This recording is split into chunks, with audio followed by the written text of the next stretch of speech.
Hello students, standard 6th. In science we are busy with the revision of the chapter 4 in chemistry, sorting materials into groups. We saw that materials can be sorted out according to their different categories, similarities, dissimilarities.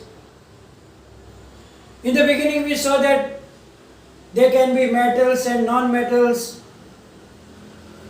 then eatable items, non-eatable items, soft and hard materials. Then we saw the dissolved means they are dissolving means soluble in water or insoluble in water, and so on. Now, when we saw that solubility, we see that when we throw some of the materials into water, they don't get dissolved. Now, if you notice that time that some of the materials will settle down at the bottom of the container in which the water is kept, and some of the materials will come on the top of the surface. They will not settle down, means they can float on the water. So on this basis also we can sort out the materials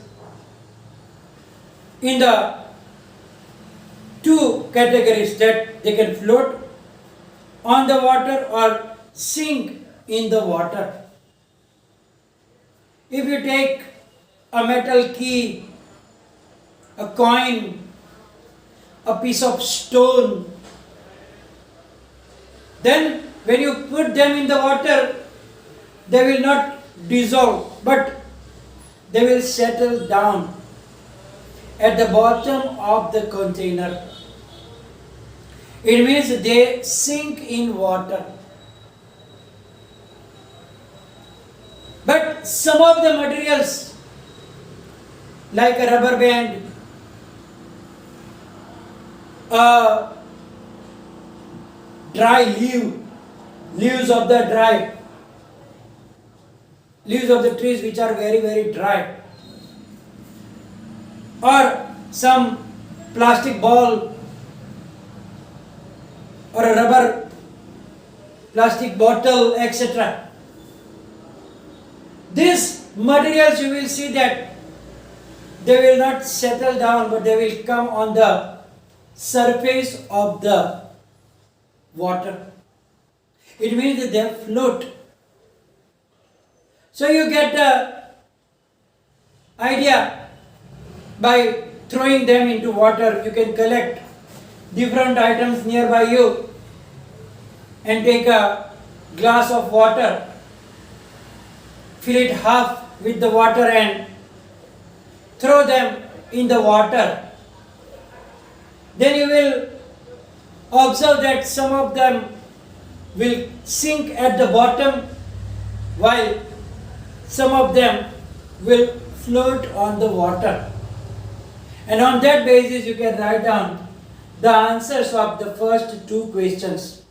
They give few examples of objects that float on water, give few examples of objects that sink in water. So mostly the heavy materials, heavy objects will be sinking in the water, but the light materials will float on the water. Now, it is not that they will float or sink in water only.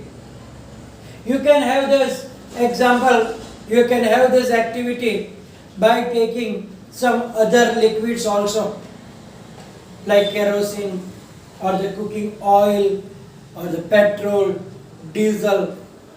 In all of them you will see that same thing, that the materials can float or that can sink in that particular liquid. So, on this basis of sinking or floating, we can sort out the materials. Now, we will talk about the transparency. Actually, you have learned about it in the chapter of light also. The materials around us can be classified on the basis of transparency in three different categories. For example, if you take a piece of glass, then another thing you take is the butter paper or the tracing paper that you use in the drawing. And third thing is you take a cardboard. Now, what we have to do is that try to look at the light through them. Hold it in front of light and try to see through that all the three materials. Then write down your observation. You will see that you can see through the glass. From the piece of glass you can see through, you can see the light completely. Because it allows the light to pass through them completely. And we can see through them very clearly. So that type of materials are known as transparent materials. So we can see through them clearly. Why? Because it allows the light to pass through them completely. What are the other examples of transparent objects? One is around us, everywhere. There is the air. Through the air we can see all the things.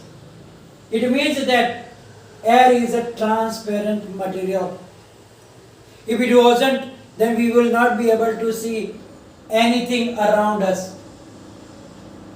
So air allows the light to pass through, therefore the light from the sun is reaching us, and because of that we can see the objects around. So air is a transparent object. Another transparent object, you can do an activity for that. There is the water, clean water. That we will take later. Second thing, if you take the butter paper or tracing paper, if it is not available, you can make, like, take a page from your notebook, used one, put few drops of oil and rub it. If you rub over it, then it will be known as the oil paper, which will be same like that butter paper or the tracing paper. Now try to look at the light through that paper. Then you will be able to see through it, but not clearly. Means the light is passing through that paper, but not completely, partially. Only few light will be passing through it, and therefore we won't be able to see the objects clearly from it. So these type of materials, these type of objects are known as translucent objects. So these translucent objects allow the light to pass through them partially, not completely, and therefore we cannot see clearly through it. We can see, but not exactly clearly. That is the translucent object. Third thing you have is a cardboard. If it is not available, you can take a plank or wooden plank. Now try to look through it. Will you be able to see anything through it? No. You won't be able to see anything that you can see through it. Why? Because this cardboard or the wooden material, they don't allow the light to pass through them at all. Means not a single ray of light can pass through that object.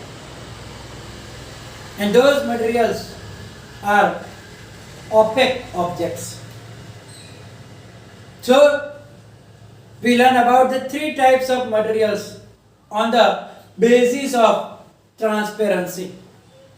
Transparent objects which allow the light to pass through them completely, so we can see through them very clearly.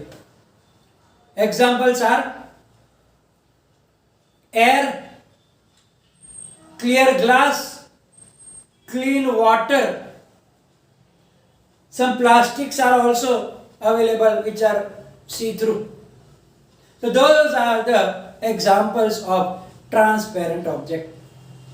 Second thing, translucent objects which do not allow, means they allow the light to pass through them but not completely.